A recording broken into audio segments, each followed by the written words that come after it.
So let's read this question. The question says A vector is a non-zero vector of modulus A and M is non-zero scalar.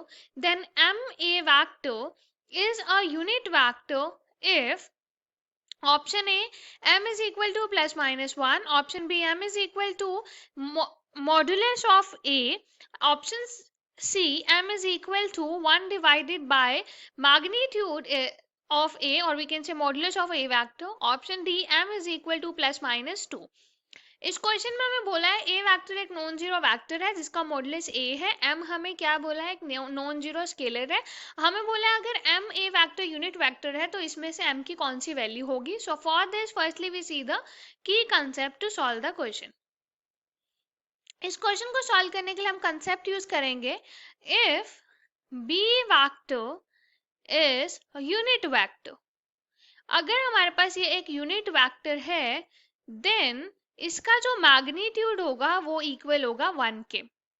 इस concept को use करके question को solve करेंगे। Question is of easy level, let's start solving the question. अगर हमें दिया है M A vector is unit vector as M A vector is a unit vector, ये एक यूनिट वेक्टर है। So this implies magnitude of M A vector is equals to 1। तो यहाँ से अब हम इसको लिख सकते हैं, m स्केलर है तो हम इसको अलग अलग कर सकते हैं, m का मॉडुलस और a वेक्टर का मॉडुलस इज इक्वल टू 1। तो यहाँ से m मॉडुलस हमारे पास आएगा 1 divided by magnitude of a vector. जब हम m का मोड हटाएंगे तो हमारे पास ये आएगा this is plus minus 1 divided by magnitude of a vector.